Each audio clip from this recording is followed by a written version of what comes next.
Hello everyone, welcome back to my YouTube channel. And आज हम इसमें सॉल्व करेंगे class 10 science chapter 2 acid base and salt. इसके क्या करेंगे, जितने भी इंडेक्स्ड क्वेश्चन हैं वो टोटल आपको गिवन है 18। एंड इसमें हम पहले 6 देखेंगे, देन इसके नेक्स्ट वीडियो में 6 करके आता जाएगा, उस अकॉर्डिंग हम देखेंगे। एंड इससे पहले हमने क्या किया था, केमिकल रिएक्शंस एंड इक्वेशंस के जितने भी इन टेक्स्ट एंड बैक एक्सरसाइज के जितने भी क्वेश्चन होते हैं वो सारा का सारा हमने क्या किया था, सॉल्व किया था। एंड मैंने एक सेपरेट से भी वीडियो बनाई थी, how to balance chemical equation, ठीक है। उसमें मैंने बैलेंस करना बताया था काफ़ी ज़्यादा ईजी वे से। अभी तक आपने उसको देखा नहीं है, आप उसको भी जाके देख सकते हो। तो इसमें हम करेंगे, एंड अगर आपको समझ में आ जाए तो चैनल को लाइक, सब्सक्राइब एंड अपने फ्रेंड के साथ शेयर करना मत भूलिएगा। तो चलिए स्टार्ट करते हैं। फर्स्ट क्वेश्चन क्या है, क्वेश्चन इंटरेस्टिंग है, समझने वाला है, तो समझते हैं। You have been provided with 3 test tube. आपको 3 टेस्ट ट्यूब दिए गए हैं, यानी कि कोई टेस्ट ट्यूब ए है, बी है, सी है। ये 3 टेस्ट ट्यूब है, इमेजिन करना है 3 टेस्ट ट्यूब है। One of them contain distilled water, एक में डिस्टिल्ड वाटर है।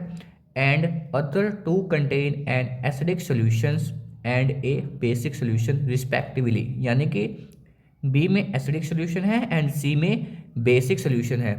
If you are given only red litmus paper, आपको दिया जा रहा है खाली red litmus paper, how will you identify the contents of each test tube. आप कैसे आइडेंटिफाई करोगे किस टेस्ट ट्यूब में क्या चीज़ है, किस में बेस है, किस में एसिडिक है, किस में डिस्टिल्ड वाटर है। देखो क्वेश्चंस में सिंपल सा है, हमारे पास ना खाली रेड लिटमस पेपर है।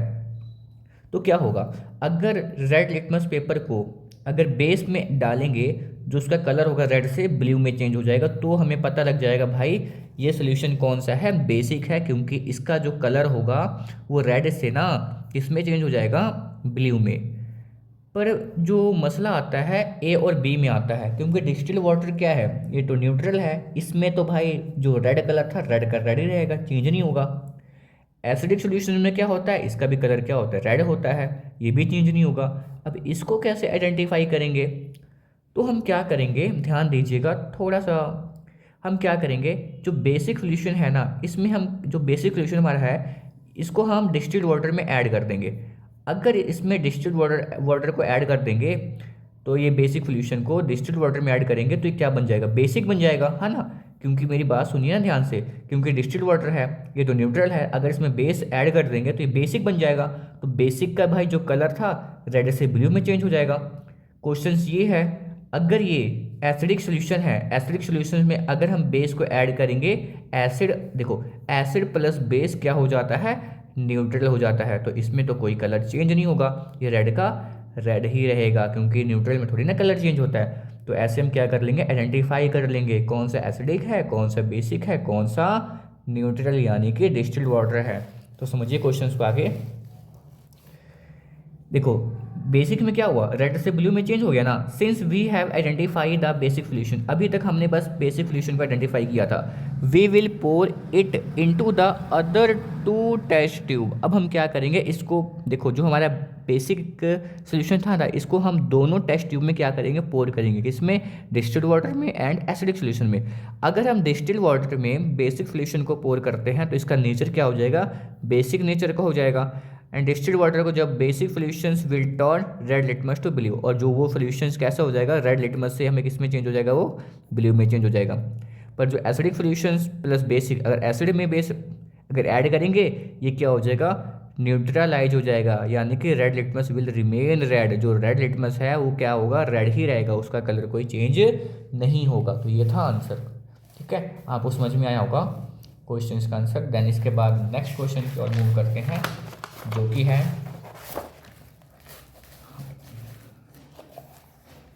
Why should curd and sour substance not be kept in brass and copper vessels, यानी कि कोई खट्टा, तो दही, कर्ड मतलब तो दही होता है, एंड सोर यानी कि कोई भी खट्टा चीज़ है उसको हम ब्रास एंड कॉपर वेसल्स में क्यों नहीं स्टोर करते हैं। क्योंकि देखो जो ये ब्रास और कॉपर है ना, ये मेटल होता है, और कर्ड यानी कि एसिडिक होता है, और मेटल के साथ एसिड क्या हो जाएगा, रिएक्ट करेगा, उसमें से हाइड्रोजन गैस निकलेगा, ठीक है, ये हार्मफुल होता है, जिसके कारण क्या होता है, जो भी हमारा प्रोडक्ट होगा, अंदर चीज़ होगा, वो खराब हो जाएगा। तो क्या लिखा है, curd and other sour substance contain acid. ठीक है, curd and other sour substance में क्या होता है, एसिड होता है। Therefore when they are kept in brass and copper vessels. ठीक है, जब हम इसको ब्रास एंड कॉपर वेसल्स में क्या करेंगे, कंटेन करेंगे, the metal react with the acid to liberate hydrogen gas. ठीक है, जो मेटल होगा क्या होगा, एसिड के साथ रिएक्ट करेगा। मेटल क्या है, ब्रास एंड कॉपर, इसमें से ये जब एसिड के साथ रिएक्ट करेगा तो कौन सी गैस निकलेगी, हाइड्रोजन गैस निकलेगा। And harmful product thereby spoiling the food, food क्या होगा हमारा, स्पॉइल हो जाएगा। ये था सेकंड क्वेश्चन का आंसर। देन थर्ड की ओर मूव करते हैं। Which gas is usually liberate when an acid react with a metal. अभी मैंने बताया, अगर एसिड मेटल के साथ रिएक्ट होगा भाई, कन्फर्म है एच प्लस आयन से रिलीज होगा, यानी कि हाइड्रोजन गैस रिलीज होगा।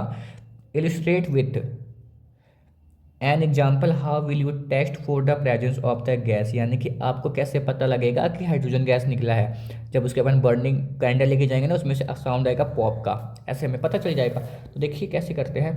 Hydrogen gas is usually liberate when an acid react with a metal. Okay, take few piece of zinc granules, यानी कि हमने एक मेटल ले लिया zinc granules, and add 5 ml dilute H2SO4। आपको पता होना चाहिए जो सल्फ्यूरिक एसिड है, ये किंग ऑफ एसिड भी इसे कहा जाता है। In this reaction hydrogen gas will be produce. इस रिएक्शन में क्या होगा, जो हाइड्रोजन गैस है वो प्रोड्यूस होगा। We can test the evolve hydrogen gas its burning with a pop sound when a burning candle is brought air, यानी कि हम ये प्रूफ भी कर सकते हैं, अगर बर्निंग कैंडल्स को उसके नियर लेके जाएंगे, उसमें से पॉप की साउंड आएगा। ये क्वेश्चन का आंसर था, आपको समझ में आ गया होगा। देन इसके बाद फोर्थ क्वेश्चन की ओर मूव करते हैं, जो कि है, देखिए, मेटल कंपाउंड ए, कोई मेटल कंपाउंड ए है, मुझे नहीं पता क्या है वो, react with dilute hydrochloric acid. वो किसके साथ रिएक्ट कर रहा है, HCl के साथ, यानी कि HCl क्या होता है, HCl यानी कि एसिड है, टू प्रोड्यूस इफरवेंसिस, यानी कि इफरवेंसिस प्रोड्यूस कर। इफरवेंसिस का मतलब पता क्या होता है, गैस होता है, और मोस्टली वो गैस ना CO2 होता है। चलिए कोई बात नहीं, हमने जान लिया क्या होता है इफरवेंसिस का मतलब, एंड गैस भी हमें पता लग गया। The gas evolve extinguishers A burning candle, इसने बता भी दिया था वो गैस कौन सा होगा, जब हम कैंडल बर्न करते हैं ना, जो उसमें से गैस निकलेगा वही गैस निकल रहा है, यानी कि CO2 निकल रहा है।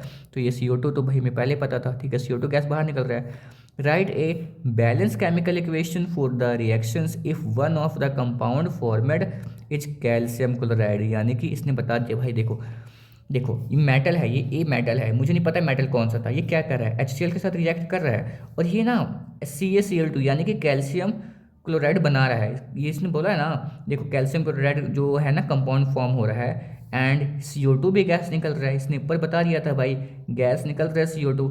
तो मेटल हमें नहीं पता था, मेटल कौन से मेटल के साथ ये रिएक्ट करेगा कि ये कैल्शियम क्लोराइड बनाए और कार्बन डाइऑक्साइड बाहर निकाले। तो हमने रिएक्शंस पढ़ा है, आपने जब चैप्टर पढ़ा होगा, जब भी कैल्शियम कार्बोनेट अगर HCl के साथ रिएक्ट करता है तो क्या बनाता है, calcium chloride and carbon dioxide, और उसमें से वाटर क्या होता है, बाहर निकलता है। तो ये हो गया हमारा रिएक्शंस, एंड ये बैलेंस भी है, आप देख सकते हो, ठीक है।